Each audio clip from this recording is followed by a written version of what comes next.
This is Sunny Sweeney, and this is Real Life, Real Music.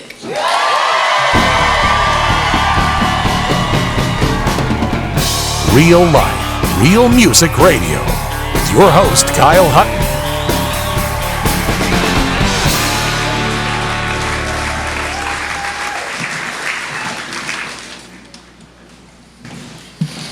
Oh, looky there, I got another glass. Look at that. You got 2 glasses of wine. That just means it's going to be doubly fun tonight. It's going to be double fun for That's y'all. That's right. How are you doing?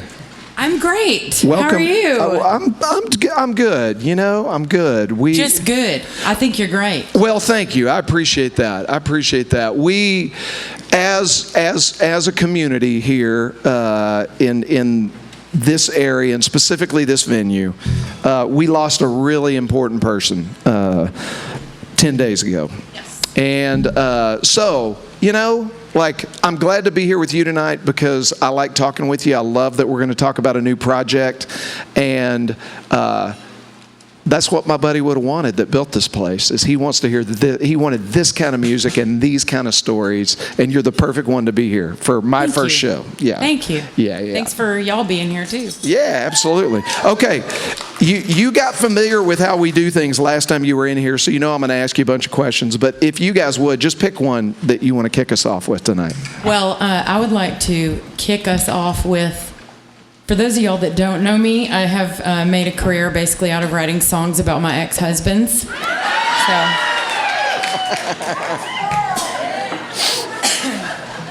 So I'm not sure which one of them this one's about, but it's about one of them.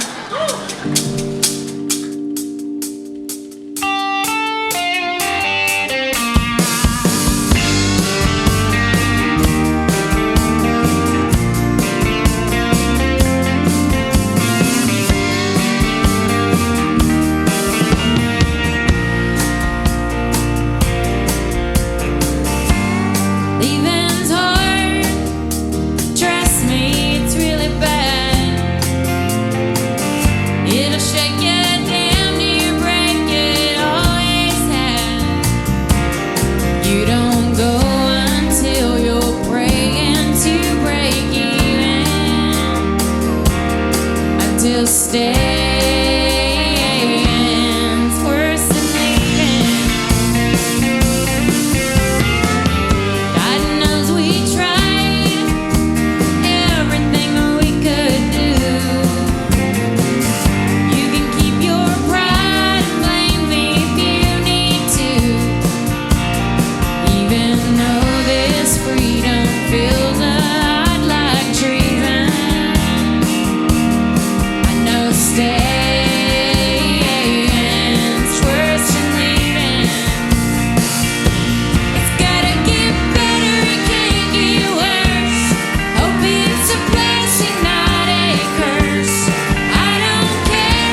Thank you. Thank you. Very nice. Thanks. You know what? I'm so glad you're back. I had such a good time last time, and we were talking about mainly songs from your former studio project, and now tonight we get to focus on Rhinestone Requiem. Tell me about where'd that name come from? So the word requiem, which, by the way, this is just as an FYI, it is not requiem. We have had multiple people introduce it as Rhinestone Requiem, and that is not it. I'm just saying it's Requiem, like Requiem for a Dream. And it's basically, you know, like something paying tribute or homage to something that came before you. And I wanted to have a name of an album that signified something country without being like, hey, I'm country, you know? And so Harley and I were talking about like ways that we could come up with titles of the record like that. And I think he was the one that mentioned, I have this guitar that's, it's all rhinestoned, and it's got a bunch of people's signatures on it, most of whom are not with us anymore. And it had its own display in the Country Music Hall of Fame. Come on, yeah. And it was like, I still cannot believe that I can actually say that about this guitar. But anyway, so we started talking about that, and I was like, well, rhinestones pay tribute to those that came before me. And if we kind of did like some alliteration, did Rhinestone Requiem, Sunny Sweeney Rhinestone Requiem, that might be cool. I dig it. So then that's what we came up with. Yeah, very cool. Okay, so there's a bunch of songs on the record that I want to ask you about, but you talk about paying homage. You put a Jerry Lee Lewis song on the record. Tell us about that one. I wonder if y'all play it for us. Oh yeah, we'll play it. So about maybe 2 or 3 years ago, we were, hanging out late one night, and I may or may not have been drinking. I'm sorry, there's children here. Do as I say, not as I do, okay? Anyway, so I was like listening to these like YouTube dive. I was like deep in the Mickey Gilley and Jerry Lee Lewis YouTube dive. And I thought I was like a big fan of both of them, and I thought I knew every song they'd ever recorded. And then I get up on this one song, and I was like, what? And so I sent it to Harley, and I was like, have you heard this? He's like, no. And I was like, what is this? He goes, I don't know. I was like, well, I want to record it. And he's like, it's pretty badass. And so we decided to put it at the top of our list to record. Well, we recorded the version that we heard, or our version of what we heard, Jerry Lee Lewis and Mickey Gilley do. Since then, I have now been told that also Gene Watson and Waylon Jennings also have a cover of this song. Oh, wow. Which I did not know. I don't know where this song has been my whole life, but I've always been of the belief that like a woman singing a song that's like typically sung like male material, which I don't really even think there's like a line anymore. Like I feel like just you sing songs that hit you in the heart, and like it's typically songs. 'Cause I hang out with dudes for a living, so I think I'm kind of there. So my mind kind of thinks like a guy sometimes, and so I just thought it would be cool to do that. So we ended up liking it so much that we made it the very first song on our brand new record, and it goes like this.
what you've been giving me was real.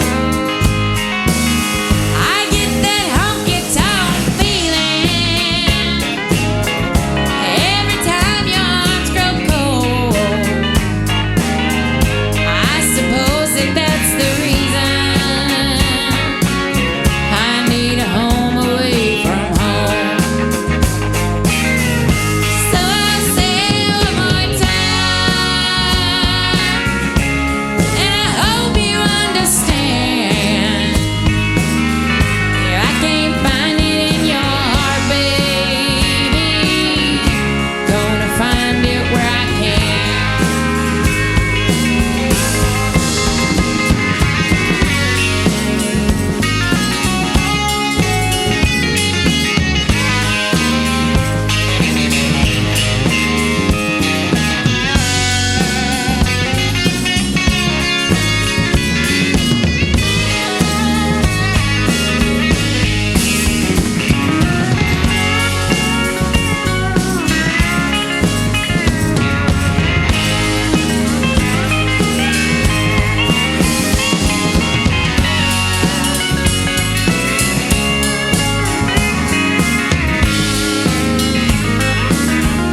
So I'll say it one more time,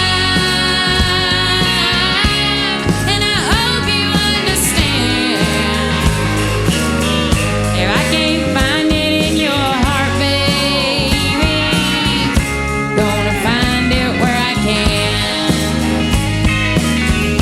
If I can't find it in your heart, baby, gonna find it where I can. If I can't find it in your heart, baby, gonna go find it where I can.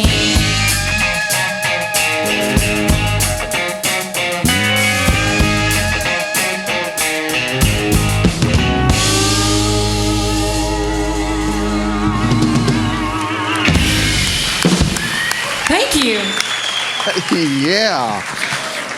Wow. That's awesome. Okay, so talking about paying homage and being, I guess,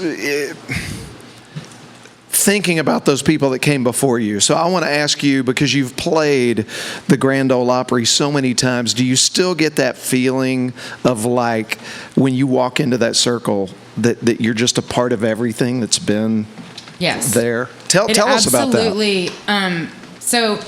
The craziest thing, y'all will appreciate this. The first time I ever played Grand Ole Opry was Texas Independence Day 2007. Oh, yeah. So I found that That's to be great. really cool. It's always Yeah. how I'll remember, Anyway, so I cried my way through the first time. All right. Literally could not even do the whole song. And I thought, middle of the song, they're never going to let me come back here. This is the worst thing that's ever happened to me, but at least I can say I can mark it off my bucket list that I walked on the stage at the Grand Ole Opry. And anyway, when I walked off the stage, Pete Fisher was the general manager at the time, and he was standing there, and he said, next time you'll get 2 songs. Oh. And then I just lost it. And there's a picture of me, him, and little Jimmy Dickens, who was the one that had introduced me the first time I walked on stage. And I am like bawling in this picture, so I don't post it because I look good. And anyway, and so for some reason they keep letting me go back. And last 2 Saturdays ago, I played for the 78th time. Girl, come on. So, yeah. And I get great. really excited every time I go there, and it's like one of those things where I have the pleasure of kind of being in the generation that I'm in, where I was able to meet some of my heroes, and I'm able to see new people coming up too. Like I'm in like what I call my favorite generation, because I love being the age that I am, and having had the opportunity to meet Charlie Pride and Porter Wagner and Jeannie Seeley and Jan Howard and Jeannie Pruitt and all these like heroes of mine, and Loretta Lynn and Merle Haggard and I could go on and on, but that's like, to me, there's so many people that didn't get to do that, and and as women age especially, there's a lot of like men just get better looking with age. Is that not true? And then women, I feel like, especially in this business, like there's a lot of like pressure put on women to look a certain age. But like I always try to look past that and just think of all the opportunities that I've been able to have instead because of the age that I am, which is 48. And I'm completely proud of it. And I love the fact that I've been able to do this for 21 years. Okay. Well, I'm going to share. I get asked a lot now that we're like over 350 shows, like what is my favorite show? And I don't have one favorite show, but because of what you just played, I did get to sit right here with Mickey Gilley and Johnny Lee. Yes. Together? Yes, and do this. They were doing they were doing their Urban Cowboy reunion show. What? And I got to do this show with them, and it was amazing. Because I grew up in Friendswood, which was right down the road from Gilley's. Dude, I always say that I wish I would have been in my 20s back in the 70s or 80s, because I would have been a bar fly at Gilley's, okay? I would have been hanging out. They would have been kicking me out every night. Like, okay, you need to go now. Bye. Miss Sweeney, please exit the building. Yeah. So, well, very cool. Okay, so I want to stay on the new record for a few minutes if we can, and I want to ask you about one. I love Brennan Lee. We have had her on the show multiple times. One of my favorite shows where she was here was she was with Jason Allen, and it was just an amazing night of music. But you have a couple of songs on the record that you and her collaborated on. One of them is called Traveling On. Tell us about that one and maybe play it. So Brennan is one of my best friends for 20 years. We met like after, I think, my second gig. She was at the venue with her then boyfriend who was playing in the band after me. And I was just nervous still going into the music business and like starting to have gigs. And so I didn't eat that day. So I walked in. She was eating pizza and she looked normal enough for me to ask to buy a piece of pizza from her. And she said, "You're not buying a piece of pizza, you weirdo. Please just sit down. My name's Brennan." And so we've been friends ever since. And we've written, quite a lot of songs together and over the years. And the beautiful part about writing with one of your best friends is that we can know exactly who the song is about, but neither of us will ever tell you. So we change defining characteristics, like we change eye color, height. And then she says the song was my idea at her shows, and I say the song was her idea at my shows. So then y'all really don't ever know who the culprit is in these characters in these songs. So this is called Traveling On. 1, 2, 3.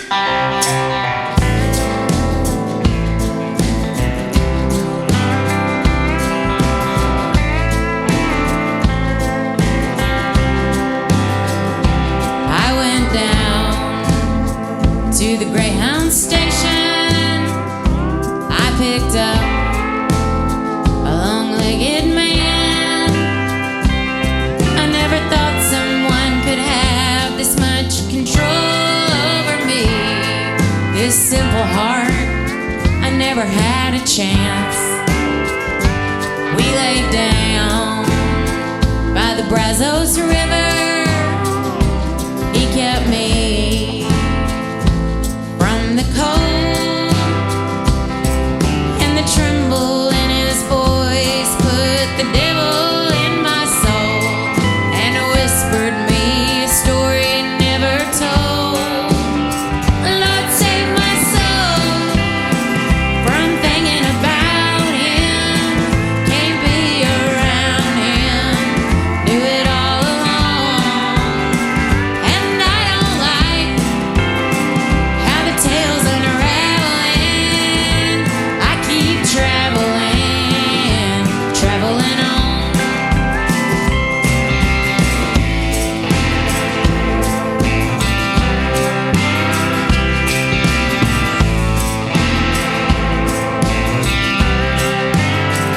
I wish some nights that things were different, but I can't help what's in my mind.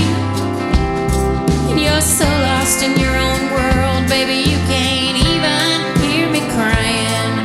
It's hard for me to leave it all behind. I think now on that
Thank you so much. Very nice. Okay, I'm going to ask you about like the two most intriguing titles to me on the new record. Diamonds and Divorce Decrees. That sounds like a good one. Thank you. And then possibly my very favorite title from the record, and I want you to do both of these if you will, is Half Lit in Three-Quarter Time.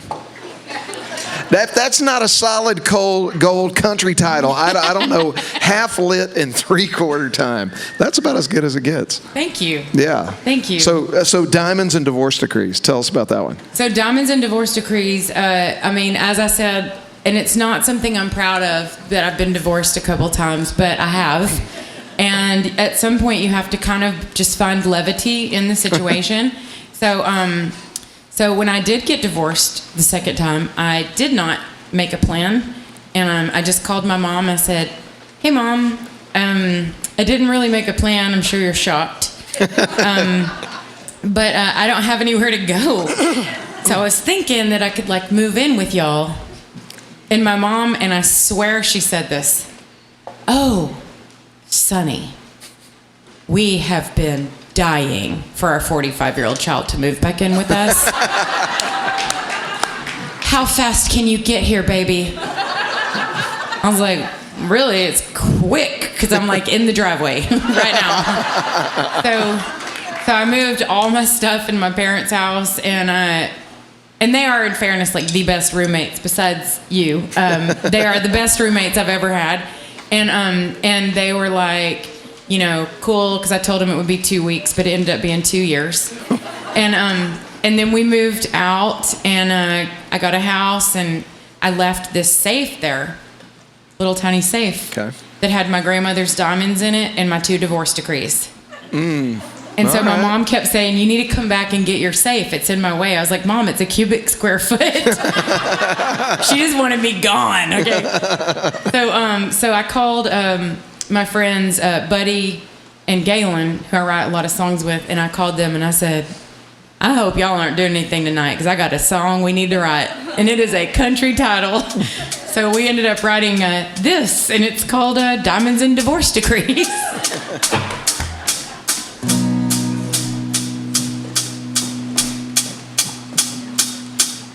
He thought leaving me was gonna be the death of me. Without him, I'd somehow lose my sanity. Now I'm on day 30, kinda in a hurry, getting out of this place I'm in. Where's the dotted line? Show me where to sign. Mama's on the loose again. I'm stuck between I do and I'll never do that again.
Thank you so much. Well, Kyle is doing all that question asking, but I'm going to do a question asking now too. All right. Is that okay with you? Yes, ma'am. Please do. So I'm going to play a really country song next. They're kind of all really country, but I'm going to play one that you asked me to play that next. But I think also I've got two fans here that I love so much. The Netherlands, these two right here, you and you. And I love y'all so much, and I know that you love country music. And I just wanted to bring attention to the fact that y'all are here because you're special to me. And I see that you brought all of your family. Not all, they said. There's just like 2 tables worth. But I see all your grandkids. How many do you have now? 8. Oh, really? This is 4. 4 of them. Huh. That's weird because Jake and Bonnie told me that you were going to have 9.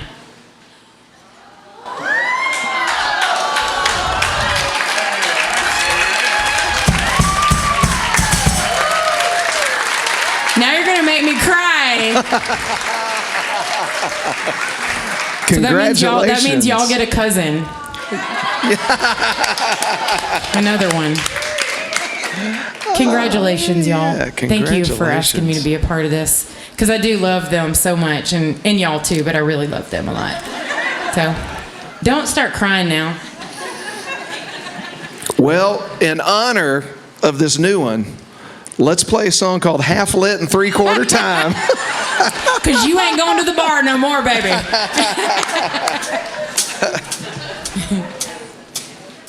All right. 1, 2, 3, 2. I waltzed in here with a memory to kill. Thirst for forgetting and a half-broken will. So crank up the sad songs, put me out of my mind. I'm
Man, Thank you.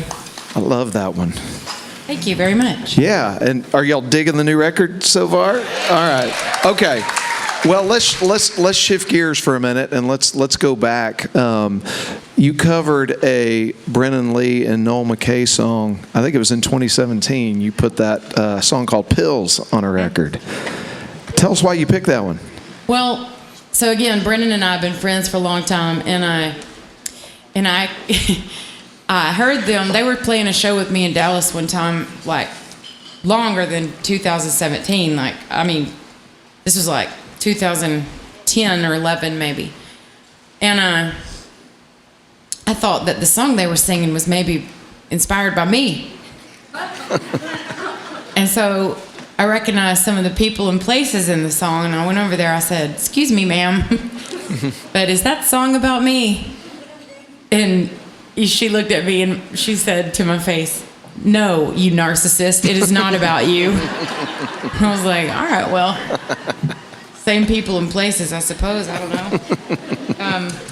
Anyway, I said, "Well, I really do love that song. Would there be a way that I could sing it?" She said, "Well, hell yeah, you can sing it. But it isn't about you. Don't tell people it's about you." But this is called "Pills," and I put it on my record called "Trophy."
Are y'all having fun out there so far? Is everybody doing okay?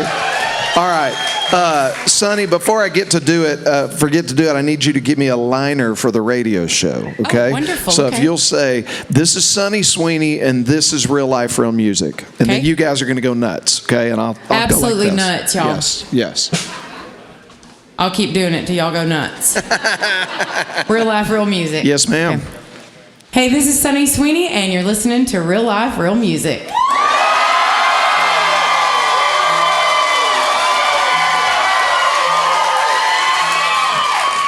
Okay, now that was perfect for the radio show. But for the people that are watching it, not listening, give us one more. This is Sunny Sweeney, and this is real life, real music. Do they have to go crazy again? Yeah, you do. Okay. This is Sunny Sweeney, and this is Real Life, Real Music.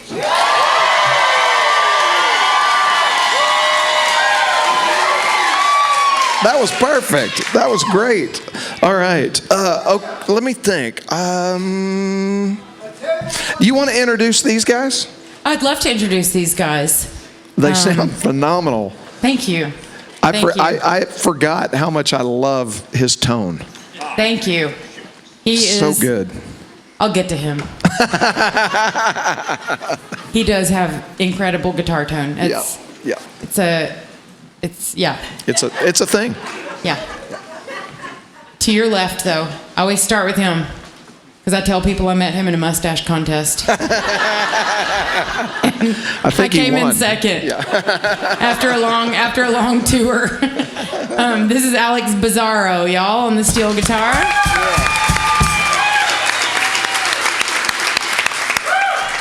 And behind you, to my left, also, not you.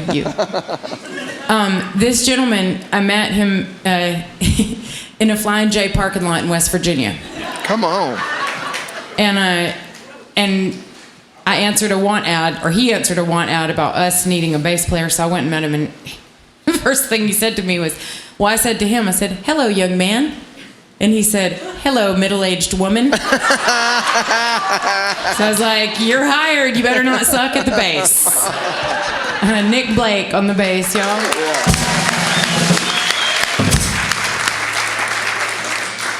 This gentleman behind me holding the beat down and having to unfortunately stare at my butt every night except for tonight because I'm off to the right a little bit. But you get to see him. This is PJ Schreiner, everybody.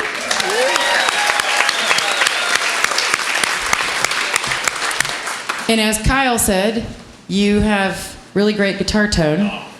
And he is my favorite guitar player. And this is his 10th year. I've somehow convinced him to be there for 10 years. There you go. And I love every minute of it. Harley Husband's on the guitar, y'all. Yeah. Well, you sound great. I can't see this guy, but Nick, he's got cool glasses. thanks. He also points out also that his mother is 1 year younger than I am. He points that out a lot, actually. Oh, yeah. That guy. That guy. Yeah. Oh, man. You keep jobs around where I'm from by being a smart ass. So, like, I mean, let's be real. Like, it works out for us.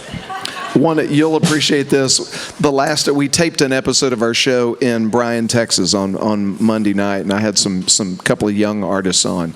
And I asked them about influences. And they said, Parker McCullum, Cody Johnson, like, as influence. I know I love Parker McCullum and Cody Johnson, but influence, I'm like, I am the old guy in the room. Yeah. I was expecting Guy Clark, Johnny Cash, Parker McCullum, Cody Johnson. Things change. It evolves. Things change, yes. It happens. Generations. Okay. One of my favorite songwriters on the planet is Lori McKenna. Me too. She is amazing. And you've written a lot with her, and you've recorded some things that she's written. I want to ask you specifically about one that's on the Trophy record, since we're on the Trophy record, called Grow Old With Me. That song was written because it was pointed out to me that I did not have any love songs, and don't know what you want me to do about that. And so I was like, okay, I'm sorry, I'll get to it. And so I made a list of things that I love. I kept trying to figure out something to write a love song about. And at the top of my list every time was always my dog. So we wrote a little, song about, my dog. His name is Doug. And then y'all, as a collective fan, decided to try to kill me by using this as a wedding song. So then people will come to my show that have never been to my show. They've only heard the recording, and then they hear that the song that they danced to at their very lavish wedding with their spouse for the first time for their first dance is about a dog. So it's not my fault that you didn't research it, So should have done your research. That's or funny. Know that Doug is a good man, and that's a good person to write a song about, right? There you go. So Doug is 9 years old, and he was born on Waylon Jennings' birthday, which I took as a huge sign that he was supposed to be my dog. But anyway, so I sang this song to Doug for many years. Now I also sing it to my guitar player, which Doug approved. So don't worry. If Doug hadn't have approved, you probably would not be having this song sung to you. They're like total besties, so it's fine. It's totally good. But That's great. I think actually Harley has a song written about Doug too. A love song for Doug. I'll record it. Don't worry. I hear him singing it in the living room all the time to him. It goes like this. Little Doug, you're so cute. Oh my gosh, I love you. Just kidding. That's me. That's me. I tell him he's my best friend in every song I make up. Okay. That's awesome. Anyway, this is called Grow Old With Me. 1, 2, 3.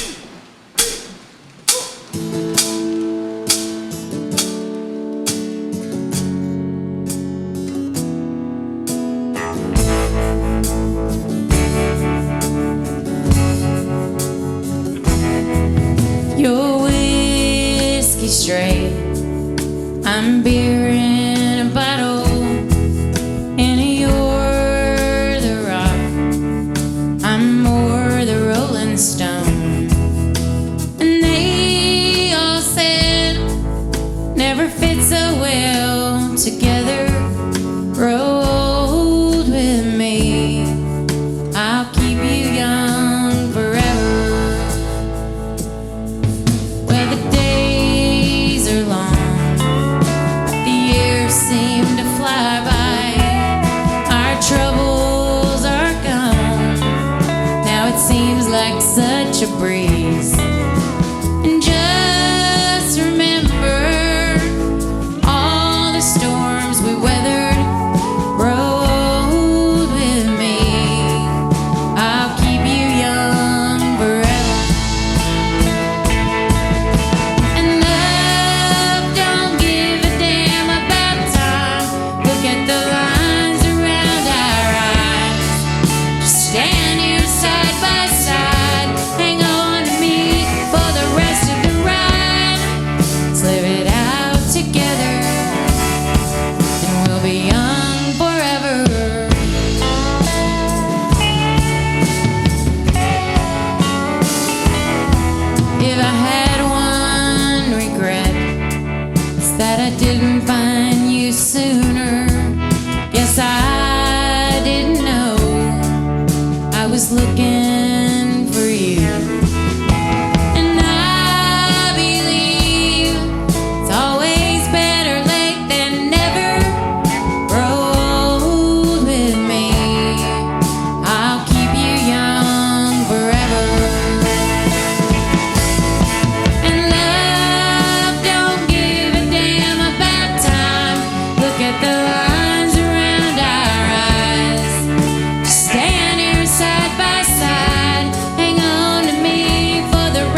and the afternoons get quiet, and I've gone gray.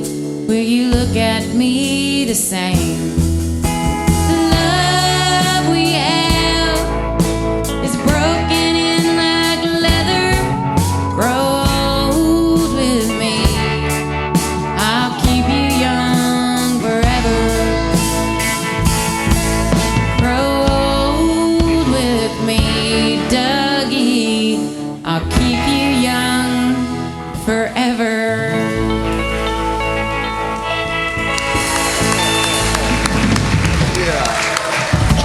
Thank you. Yeah.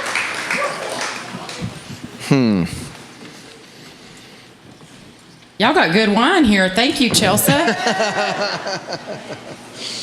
Oh, man.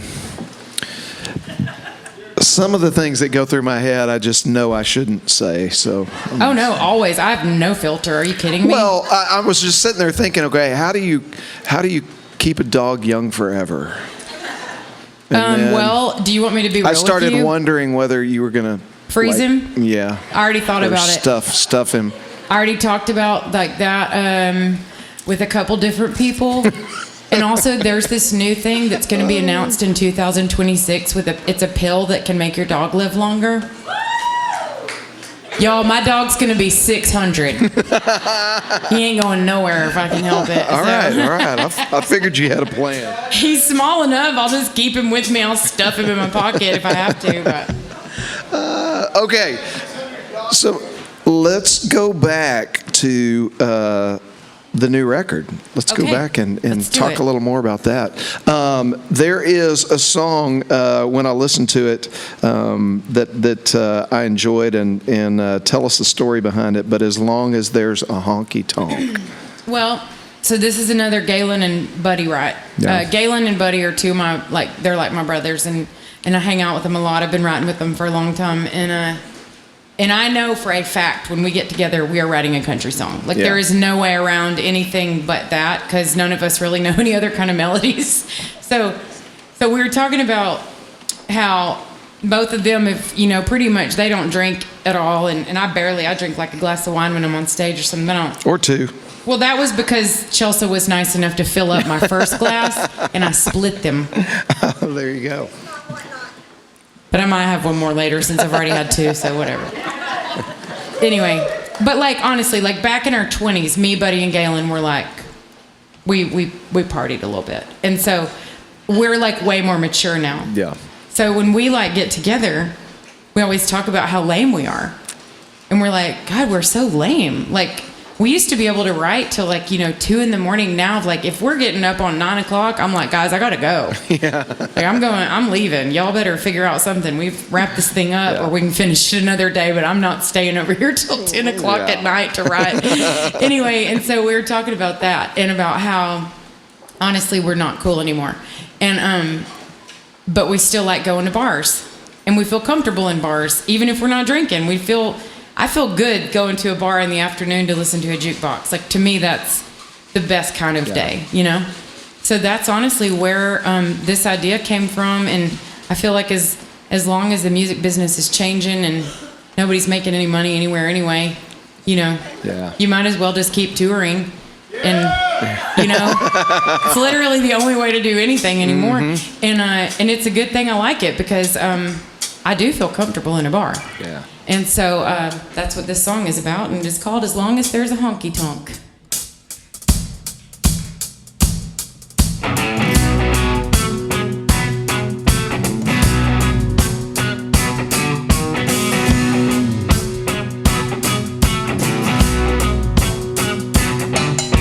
I cut my teeth in Texas, learned to walk on a western swing. I rode my old Gibson Dove right out to Tennessee.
six string.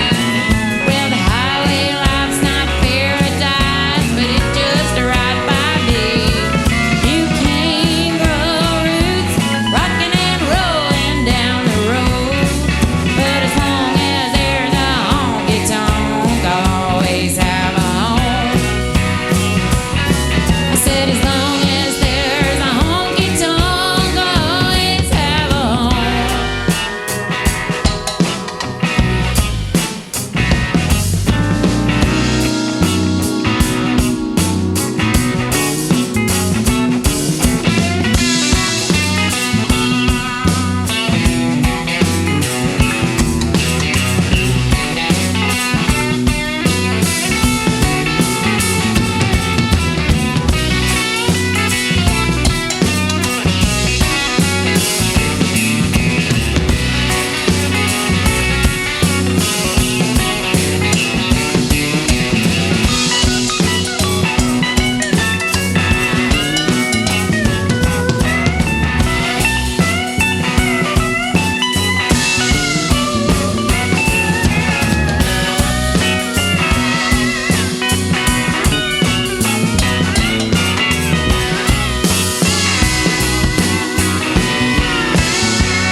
Thank you.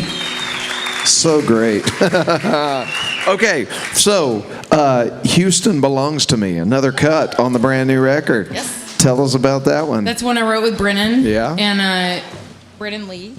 And we, to be fair, when I was about to go in and make this record that I just Yep. made, we both forgot about this song. Okay. And I had an old iPod that didn't even have like a charger. That's how old it was. It was like the long one. And so I had to go, we were somewhere in Denver. We were about to go in the studio in a week. And I was looking through it, but you couldn't hear it because it was not like a speaker. You know, you had to plug a headphone into it and charge it and everything. And it had 1% battery on it. So I went and got a charger for it, Okay. bought a pair of headphones that fit the hole, go back to the hotel in Denver, and I was like listening to it through the speakers. It's weird, like through the headphones. Yeah. Recording it with my phone through the headphones, so it sounds terrible. But I sent it to her and I said, "Do you remember this song?" She said, "I don't, but that's us." I was like, "Well, obviously it's us, but like both of us do not remember it, you know?" And she said, "Oh no, you're going to record that, aren't you?" And I said, "I sure am. On Tuesday." She goes, "Damn, if you don't want it, I want it." I said, "No, I want it. I'm the one that found it." There you go. So it's essentially just I was born in Houston. I don't know if y'all know that. I was born at Texas Women's, and my family lived here my whole life, and so I spent a lot of time in Houston, and made a lot of friends here, and spent the summers here down in Sugar Land, which is where my grandparents lived. Okay. And anyway, so we wrote this, and I think it's probably based on some stuff that I had in my mind because it mentions my grandmother's house. Yeah. But we didn't remember writing it. So this is called Houston Belongs to Me. Or y'all, because y'all actually live here, so just let me visit.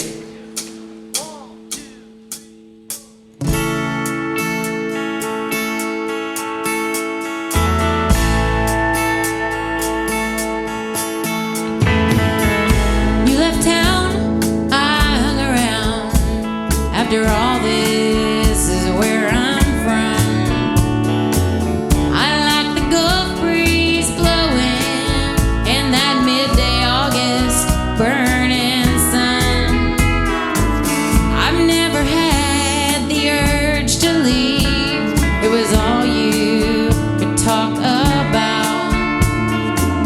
But since you're leaving, it just makes sense for me to stay here in this house. You can take that old iron bed we bought at the Round Top Antique Show. That stack of old Life magazines handed down from old so-and-so. Go on and pack up your rock and roll records. You can even take the shelf. There's just one thing I'd like to keep, but you can take everything else. When we call it quits, I hope on this we can agree that Houston belongs to me.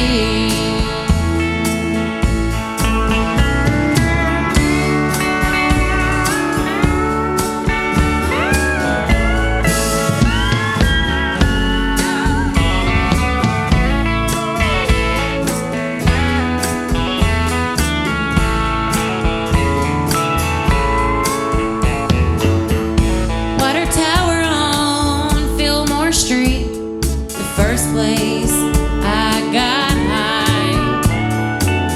After the homecoming football game, way back in 1995. My grandma lives down on Sugar Creek. I can drive there with my eyes closed. And no, you can't see the stars out there, but we've got the refineries glow. When we call it quits, I hope on this we can agree that Houston belongs to me.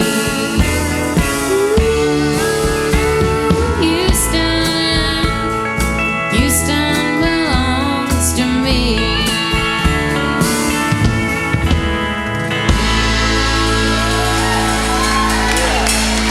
Thank you. Thank you. All right. I want to shift gears to a song that I know every night you play, you have to play it. And I didn't realize, I think I knew Lori McKenna was involved with the song, but I didn't know Heather Morgan was the other co-writer on the song. So tell us about Easy as Hello, and then play that one for Heather us. Morgan's from Dallas, Fort Worth, and she lives up in Nashville. That's where I met her years ago. We became friends, and we started writing a lot, and we wrote a good portion of this song together. Okay. Heather and I did, but we couldn't ever get it where we wanted it. Like, we couldn't really wrap our heads around what we were trying to say. And honestly, the idea came from something that Keith Urban said to me a long time ago. Like, it was just in passing. And I wrote it down, and then I was like, I just would like to write a song about that and not tell him about it so he doesn't get a portion of it. I get it. I get it. Because actually it came from something he said. Like, it was something that he said, and then I chose to make an idea of a song about it. So I told Heather about this. We tried to write this, and we wrote a good portion of it, and we never touched it again. And then one day I was at a write with Lori, and we were writing something, and we finished it really quickly, and I was like, dang, I want to utilize all my time with her, because she's like just amazing, you know, to share time with. And I texted Heather real quick, and I was like, dude, I found this song last night that we started. Would you care if I like show it to Lori and like see if we could? And I mean, with exclamation points, she just wrote back. She's like, duh. Yeah. So I gave it, I played it for Lori, and she's like, oh, this is kind of cool. And she goes, what if we did something like this? And it finished the song. Yeah. So we sent it to Heather, and Heather's like, wow, but we wrote it really, really slow. It was a very slow song. Yeah. And then when we went into the studio to record it, the guy that was one of the engineers had an idea to speed it up, and immediately it clicked with me and Harley. We both were like, yeah, that's kind of rad. Yeah. And so it became one of my favorite songs on my last record. It's called Easy as Hello. So It's great. Would you play it for us? I'd love to.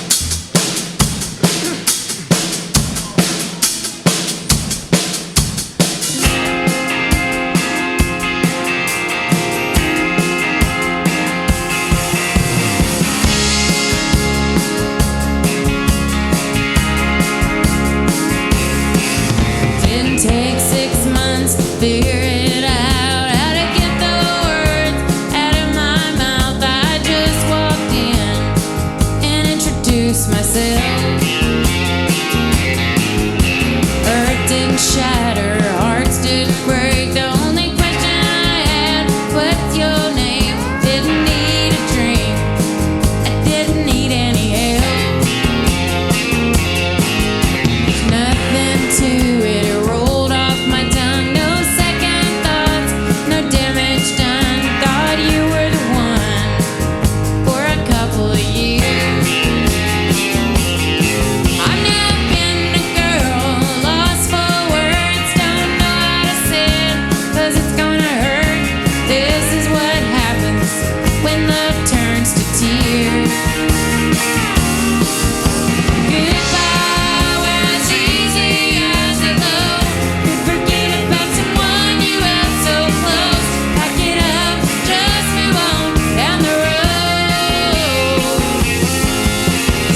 Yeah. All right. Another one of my favorites is a single you released called Poet's Prayer. Tell us about that one. Well, I've told this story on this stage before, but I'll tell it again. Because this place, I was here, actually, when my grandfather passed away. I was on stage here. And he was a Baptist preacher in Houston. And he never went to a bar in his whole life, which I found very strange. But anyway, and so when he died in Georgia, and my mother had him on the phone listening to me sing, like while he was passing, I guess. And that was what he wanted, I guess. And so, so anyway, I always get like a little emotional about that anyway when I'm here, but I always want to acknowledge the fact that I do feel like he at least heard me sing here for the last time, so that's kind of cool.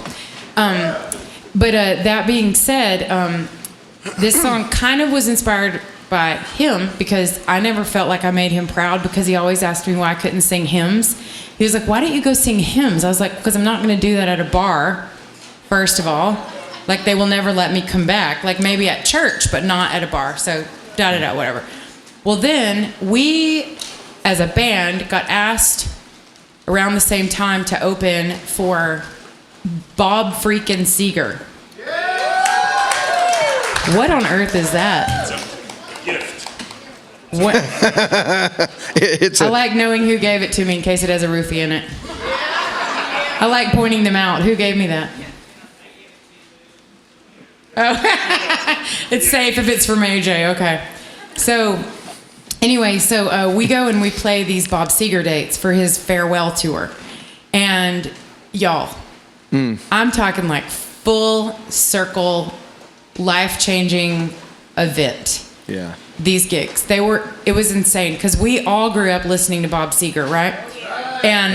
And my mother is the biggest Bob Seger fan of all. So anyway, we go and we do these 20,000 seat rooms, a country band opening for freaking Bob Seger. That's still so hard for me to believe. Anyway, we finished these dates, and the next night we were in Alabama, and we go to our own gig, and there were 7 people at this gig. And it was the most slap in your face thing that's ever happened. But also, I feel like it's one of the defining moments in my life that like makes me realize like the humility level. Things can happen or be taken away from you so fast in this business. You can change your life overnight, good or bad. And I've seen it happen both ways with a bunch of different people. So that's ultimately what this song is about, was that.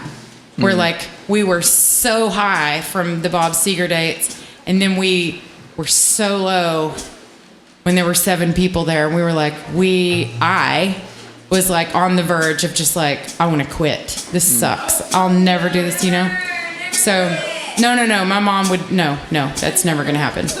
So, anyway, so that's ultimately what this song is about. And it's about my friends. It's about a bunch of different things. All of us being safe, traveling down the highway. It's called Poet's Prayer.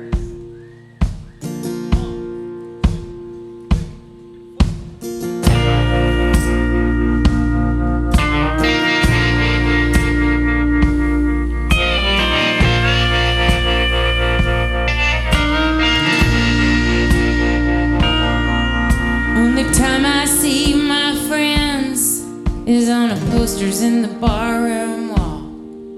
Only time I hear their voice is in a drunken late night hotel call. See, you're out in Houston, I'm gigging in LA. Maybe we'll cross paths one of these days. This business breaks your heart.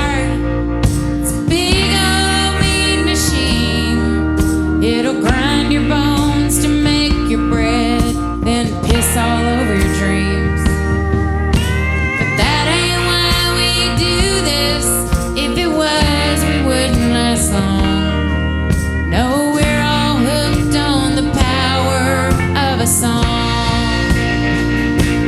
May our beds be soft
you. I love that song. Have y'all had a good time tonight? Okay, we've got time. Oh, you know what I was going to say? I don't know what it is. But I think, because I grew up Baptist too, right? And so I think, You're saying that while I'm holding a shot. Yeah, well, no, but here's what I'm saying. Go ahead. I think now that your grandfather is on the other side, he probably wanted to send you that drink while you were playing at Do-Si-Do. I think he sees the truth. He did used to ask me, he'd be like, so what do you do when you go in a bar? I said, well, I grab a drink and then sing about 26 songs and then I leave. I mean, like, it's very simple. I'm not like some lush hanging out in a bar every night. Except if I would have been at Gillies back in... Yep, I hear you. All right, so we've got... It's really good. Thank you. We've got time for probably two more. And I want to ask you, and you can tell me you don't want to play this one if you don't want to, but one of my favorite songs from Trophy is Better Bad Idea. Oh, okay. Yes. You want to play that one? Yeah. I'd love to play that one. All right. That's one of the ones me and Buddy and Galen wrote when we used to party. Y'all have written a bunch of great songs. We've probably written 100 songs together. That's awesome. 9 of probably 10 maybe that I've recorded. But I mean, we used to write like 3 or 4 times a week for years. And this one particular night, they were like drinking beer. And they were like, we should stay up and watch the sun come up. And I said, y'all are stupid. That is not a good idea in any way, shape, or form. And they were like, what, are you scared? I was like, no, I'm tired. Like, I'm not scared. I'm tired. Like, what is wrong with y'all? So they convinced me to stay up until the sun came up. All right. And I said, oh boy. And so I thought if I could just shut them down as soon as the sun came up, that I'd be able to go off to my room and go to sleep. And they literally were like, now let's get out the guitars. And I was like, what is wrong with y'all? You're like so demented. So anyway, I'm really glad they pressured me into this because I do love this song. So this is what we wrote at like 7 o'clock in the morning one morning.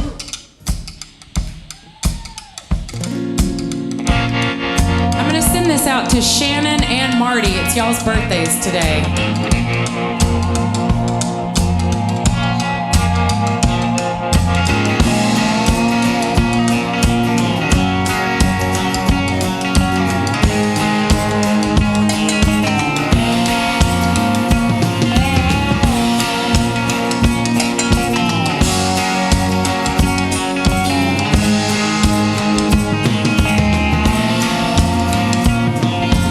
Wash our dirty minds with a bottle of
Have y'all had a good time tonight? Thank you so much.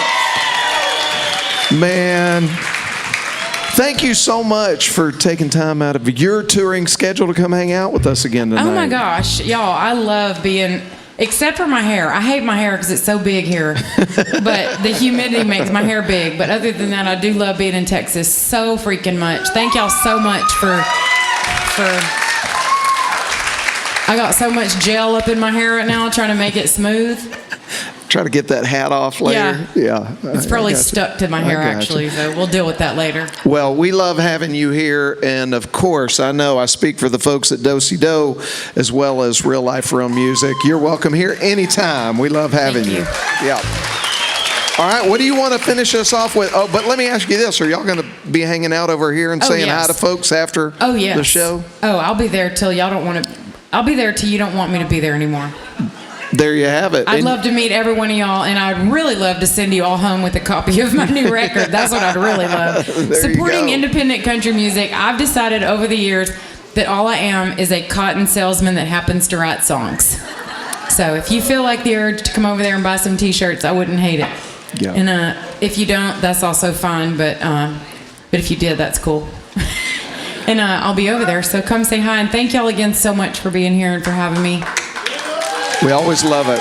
All right, well, take us home. All right, we're gonna do one last song here. It's a Randy Weeks song, but some of you may know it from. Is there any Lucinda Williams fans here?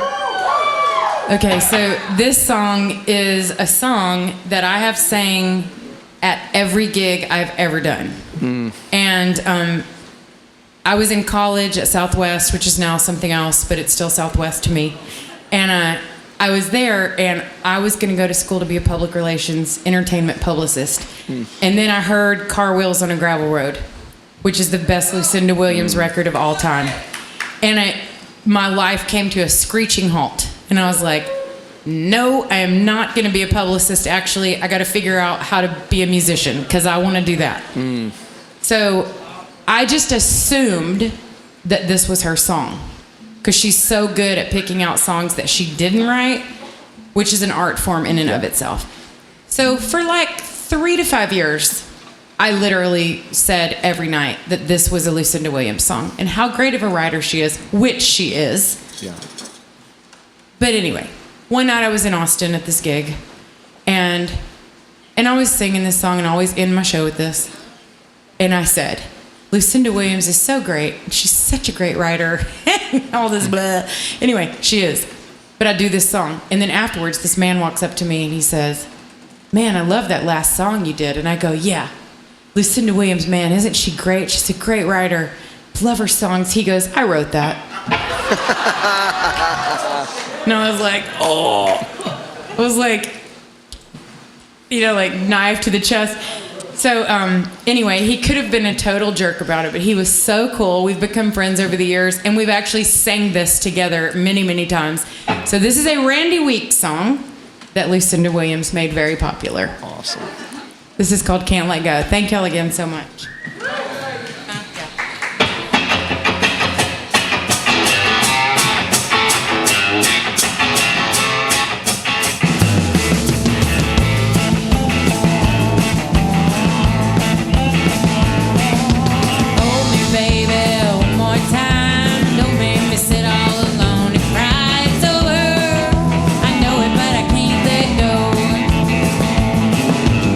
Shadow, what I'm a cat in a tree.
and gentlemen, Miss Sunny Sweeney.